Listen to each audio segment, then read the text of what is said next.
Somebody get a mop! A Marine thought he could humiliate her, but he had no idea she was an elite SEAL, outranking him and about to make a shocking move he'll never forget. Welcome back to Silent Heroes. Today, we're diving into a story that will stay with you forever. A story about courage, control, and the kind of heroism that most people will never recognize, until it's too late. The mess hall at Camp Ironwood was buzzing with the usual chaos. Marines shoving trays, shouting orders over the din, laughter and clattering cutlery mixing into an almost tangible fog of testosterone and fried food. But in the middle of it all, at a corner table pressed against the wall, sat Lieutenant Commander Ava Mitchell. She looked unassuming in her navy blue working uniform, sleeves rolled perfectly, boots polished just enough to meet regulation without drawing attention. Her coffee cup rested lightly in one hand, the other hand was free, relaxed, almost casual. But beneath that calm exterior, every inch of her was alert, scanning, analyzing. Every movement of the men around her, every sigh, every snicker, registered in her mind like data points in a combat simulation. From across the hall, Corporal Bradley Harris, a 6'3" farm-born brood with more confidence than experience, grinned at his table of friends. He had never deployed, never faced real danger, but that didn't stop him from feeling entitled to dominate anyone who appeared weaker, especially someone like Ava, who seemed so small, so soft, so out of place in this room of brawny young men. Harris stood, leaning slightly as if the act of rising made him a king. He stomped toward Ava's table, his boots echoing off the linoleum. The hall quieted slightly, not out of respect, but curiosity. Something in the way Harris moved, combined with the subtle aura around Ava, drew eyes like magnets. He reached her table, smirking. "You're in my spot," he said, voice loud enough to carry across half the mess hall. A chuckle rippled through his friends. Ava didn't flinch. She looked up at him, her gray eyes calm, unblinking.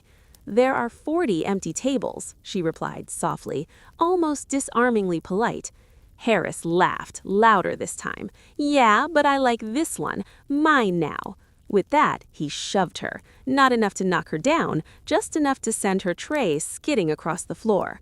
Mashed potatoes collided with the linoleum, gravy splattering across her boots. The hall erupted in laughter, Marines pointing, slapping their knees, thinking they had witnessed something hilarious. But Ava Mitchell did not flinch, did not even flinch. She bent, picked up the tray with methodical precision, and carried it toward the scullery, as if nothing had happened. Behind her, Harris and his friends high-fived, their laughter echoing foolishly. What none of them saw, what none of them could possibly understand, was the small trident tattoo tucked behind her left ear, a mark invisible to casual eyes, but known to only a select few in naval special warfare. What they couldn't know was that Ava had spent the last 3 months carrying a wounded teammate through open fire in Helmand Province, that her hands had clutched bloodied gear and broken bodies, that she had survived trauma and emerged stronger, sharper, more lethal than any of them could imagine. Ava paused briefly at the scullery, letting her hand linger on the counter. She could hear Harris's laughter still bouncing around the mess hall, his voice a naive declaration of dominance over someone who existed in the wrong uniform, or so she thought. She remembered the first time she had ever worn a Navy uniform at boot camp, the same feeling of invisibility, the same anticipation of the judgments from men who didn't understand her. She had mastered the art of stillness, the discipline of controlled motion, the kind of calm that could make a predator hesitate. And though her expression never changed, inside every sense was alight with quiet fury. Across the hall, a young Marine named Ethan Cole shifted uncomfortably, noticing the way Ava moved, the way her eyes scanned, the way her body was balanced and ready. He had been watching her for days, noting inconsistencies. She didn't eat like a normal officer on assignment. Her posture, her gait, even the slight tightening of her hand when she lifted her coffee, all screamed professional combat experience. He whispered to his friend, "There's something off about her." But before either of them could theorize further, Harris stomped back to his table, proud and unaware, thinking he had dominated the room. But the next moments were something that no one, not Harris, not his friends, not even the onlookers, would ever forget. Ava set down her tray in the scullery, took a deep breath, and for the first time let a faint smile play at her lips. That smile was the calm before a storm no one could see coming. Harris, confident in his victory, returned to his table, still chuckling, unaware of the invisible storm looming. Inside her mind, Ava assessed every angle, every potential risk, every possible outcome. The Marines around her were ordinary, reckless, overconfident, untested. She was not. Her past flashed briefly in her memory, the firefight in Helmand, dragging the body of Lieutenant Andrew Brooks across 600 meters of open ground, every step agonizing, her collarbone fractured, the weight of his gear and his life literally on her back. She remembered the staccato rhythm of gunfire, the screams, the heat of bullets whistling by, the smell of cordonite and mud. That operation earned her a Navy commendation with Combat V, a mark of valor most Marines would never see, let alone understand. And yet here she was, seemingly invisible, being mocked for the crime of existing in a room dominated by ignorance and arrogance. As Harris turned to boast to his table again, Ava stepped silently back into the hall, her presence unnoticed, her eyes locked on him. Slowly, deliberately, she adjusted her stance, the kind of stance taught only in the quietest, deadliest corners of naval special warfare. Her uniform, while ordinary to the untrained eye, held insignia and decorations that screamed authority to those who understood. But Harris did not understand. Not yet. The hall still laughed. The tray incident, the splattered food, the theatrics of dominance, it was all fuel to the fire of ignorance. And then it happened. Ava's eyes met Harris's across the hall. 3 seconds. Silence fell. Something in her eyes, something in her aura communicated more than words ever could. She was not only unafraid, she was lethal. The room, still half engaged in their laughter, began to shift subtly, the edge of anticipation creeping into the minds of those who had been watching. A young Marine in the back muttered under his breath, "She's not just some Navy officer." But Ava didn't speak. She didn't need to. She moved with a quiet authority, collected the remnants of the incident, and returned to her seat, her posture perfect, her calm impenetrable. Every motion calculated, every glance purposeful. The laughter died down, replaced by whispers, the realization dawning too slowly for Harris. No one, he included, had any idea what he truly had set in motion by humiliating her. Because Lieutenant Commander Ava Mitchell was more than a Navy officer. She was a naval special warfare operator, part of a unit so secret it barely existed on paper. Her clearance levels eclipsed the understanding of the officers present. Her combat experience dwarfed the bravado of every Marine in that hall. And in this moment, invisible to the world, she had already begun cataloging every weakness, every flaw, every assumption made about her solely based on gender and appearance. By the time Harris realized his mistake, by the time even a fraction of the hall began to sense that something was off, it was too late. Ava had already claimed control, silently, invisibly, without a word. Every step, every breath, every measured motion broadcast a single, terrifying truth. Underestimating her was the first mistake anyone in that room would ever make.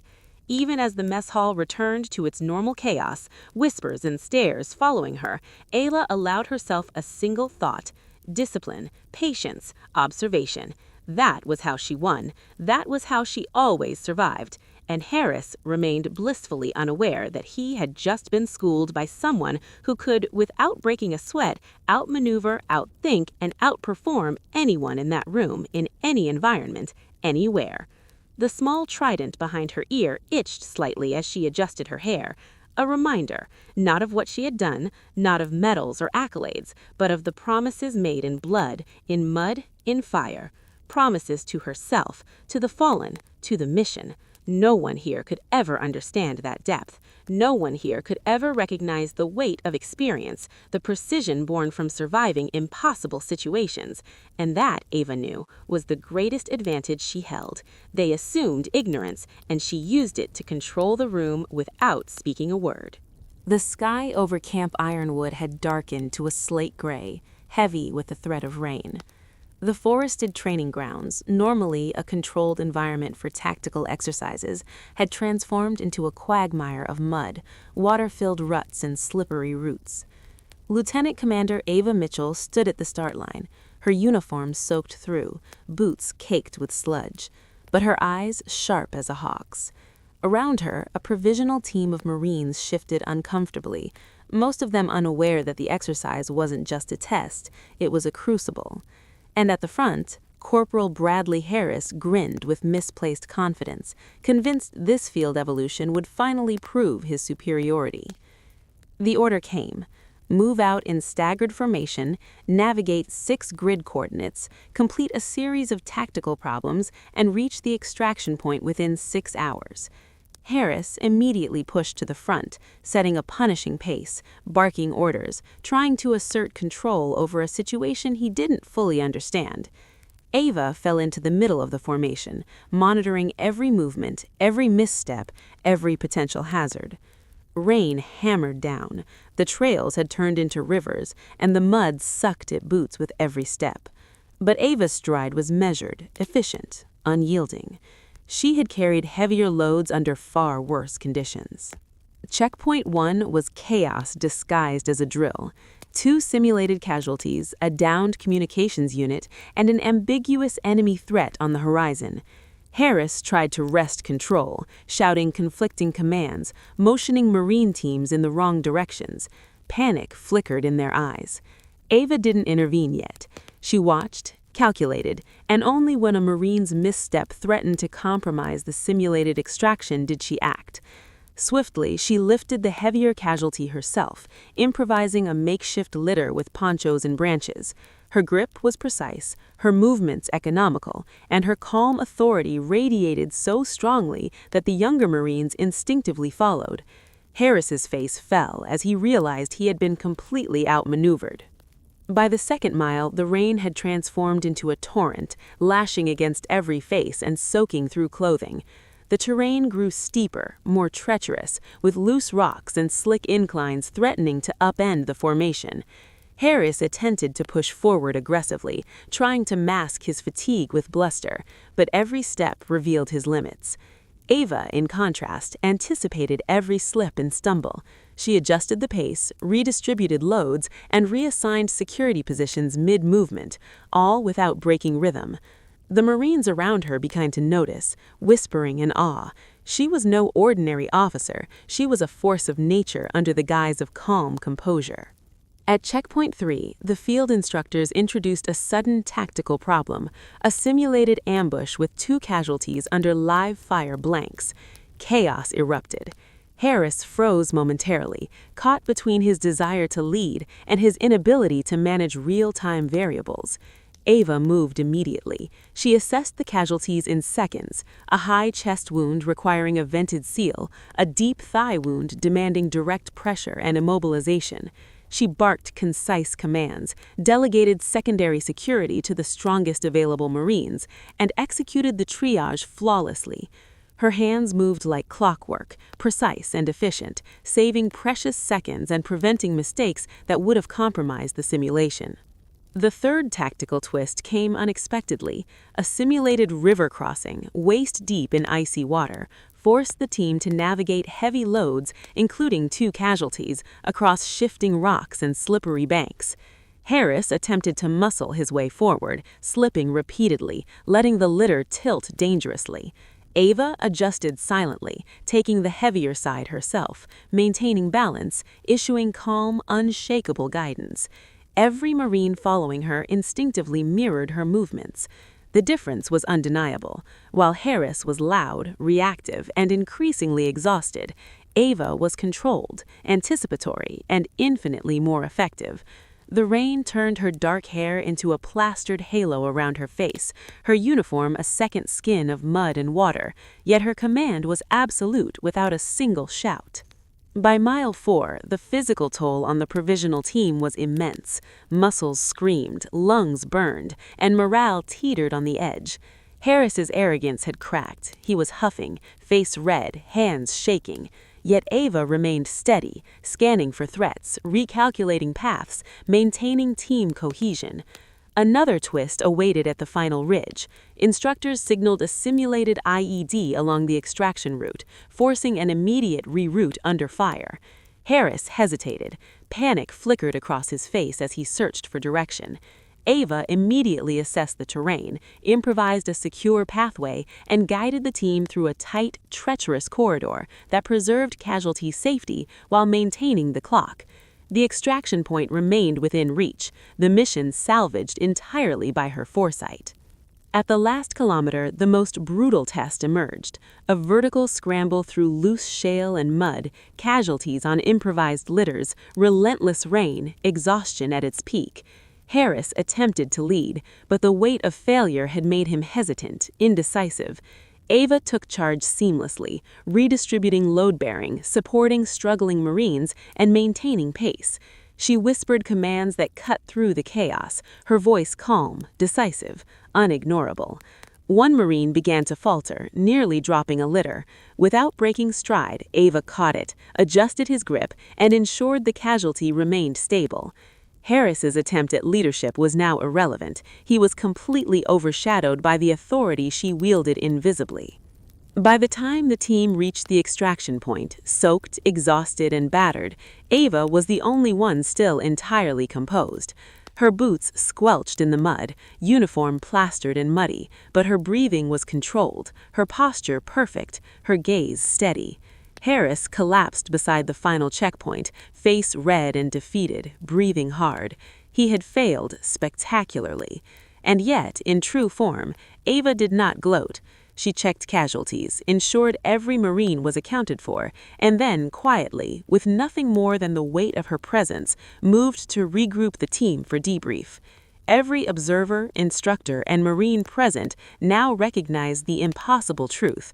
This quiet, unassuming officer had outperformed everyone, managed every contingency, and demonstrated authority far beyond her apparent rank. And through it all, subtle reminders of Ava's past threaded through every action: the precision of combat medevac training, the calm decisiveness honed in Helmand Province, the tactical genius cultivated in special operations exercises that rarely saw the light of day. Every move was a testament to her discipline, her resilience, her lethal competence. The Marines who had doubted her now understood, even if they couldn't admit it aloud, that she was operating on a level completely inaccessible to them. Harris's arrogance had been shattered, replaced by the dawning horror of recognition. He had spent the entire exercise trying to assert dominance over someone whose skill, experience, and authority were utterly invisible to rank-obsessed assumptions. Ava finally allowed herself a moment to breathe, standing at the center of the muddy clearing, scanning the exhausted, wet faces of the team she had guided through impossible circumstances. She could see awe, confusion, and begrudging respect flickering in their eyes.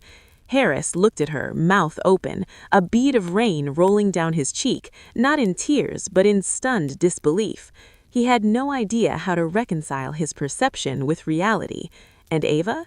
She simply adjusted her soaked uniform, hair plastered to her forehead, eyes calm, silent, and deadly, as if the entire exercise had been merely a warm-up.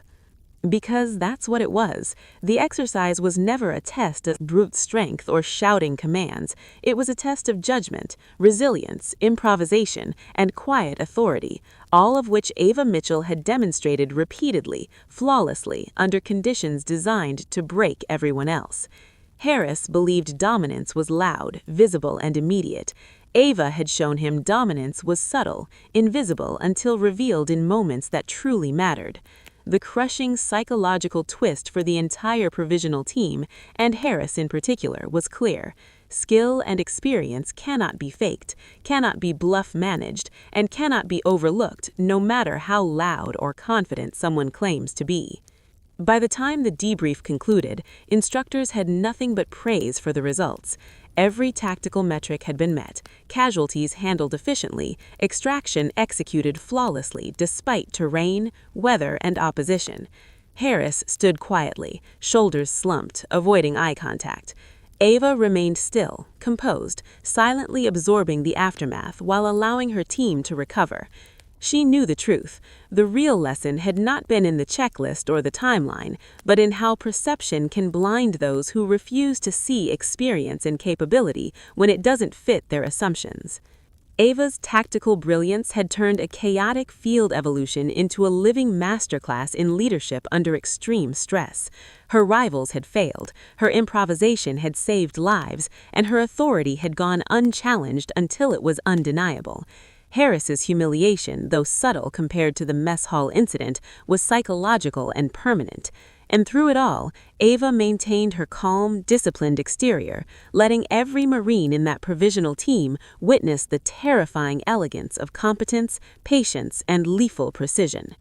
By the final mile, as mud-caked boots struck the soft earth and rain poured relentlessly, Ava allowed herself a fleeting glance back at Harris. His pride had evaporated, replaced by exhaustion, awe, and the faintest trace of fear. The provisional team had learned something far more important than the exercise objectives. They had learned in the quietest and most powerful way possible that underestimating Lieutenant Commander Ava Mitchell could cost everything, literally and figuratively. Her work was not done. Field exercises would continue, the rain would not let up, and the provisional team still had hours of navigation, tactical challenges, and simulated combat ahead. But for Ava, these were just variables to manage, like any other problem she had encountered in her life, predictable, solvable, and ultimately irrelevant to the fact that she already owned the battlefield in ways no one else could perceive. "Attention, everyone!" The shout rang through the muddy training grounds, cutting through the drizzle like a blade. Marines froze mid-step, boots squelching in puddles, eyes wide as Lieutenant Colonel Ava Mitchell's voice carried across the formation. Harris, still soaked and shivering, flinched. The field instructors had gathered the team for an impromptu formation after the brutal exercise, and Ava's presence alone commanded silence. No one dared move, not even to shift weight, as the reality of what had happened over the past hours settled in.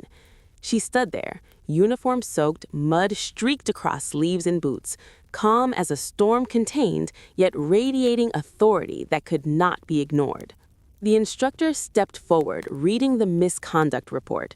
Harris had continually disrespected a superior officer, ignored tactical instructions, and undermined team cohesion at multiple critical points.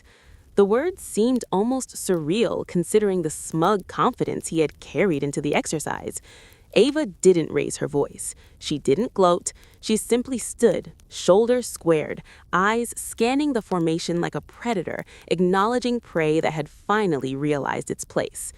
The Marine Corps manual might have required procedure, but everyone present instinctively understood that disciplinary action was inevitable and deserved.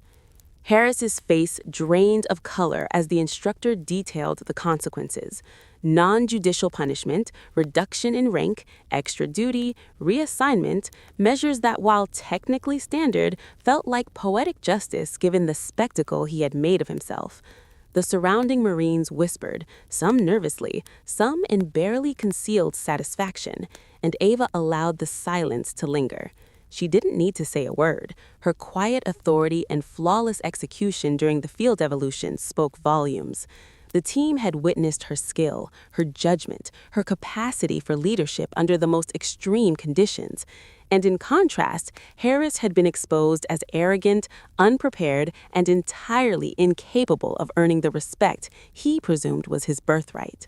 Later, alone in the locker room, Ava peeled the mud-caked uniform from her body, each motion deliberate, unhurried, almost ritualistic. She allowed herself a rare moment of reflection, tracing the faint lines of the scar behind her ear, a reminder of the Helmand Province mission that had defined her early career. She remembered the weight of fallen comrades, the smell of cordite and blood, the cold night when she had carried a wounded teammate across 600 meters of open terrain, fractured collarbone and all. That memory, seared into muscle and mind, grounded her in ways civilian or desk-bound officers could never understand. Her heroism had been invisible to most, but that invisibility had been her choice, a shield against ego and spectacle. The contrast between her life and Harris's arrogance weighed heavily in her thoughts. He believed loudness, bravado, and intimidation were equivalent to competence. He had failed spectacularly in a controlled environment meant to test everything he had not learned. Ava's life, in contrast, had been forged through discipline, pain, and precise, unrelenting effort.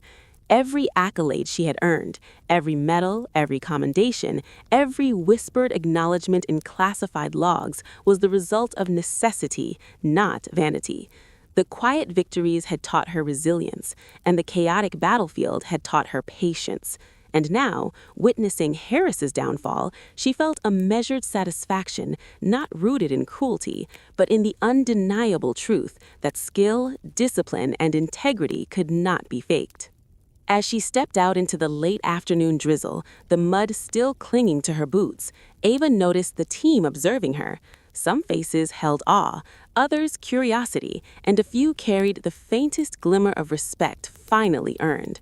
She allowed herself the smallest nod, a gesture of recognition for their endurance and cooperation, but said nothing about her role in guiding them through impossible conditions. Leadership, she had learned, was about results, not acknowledgement.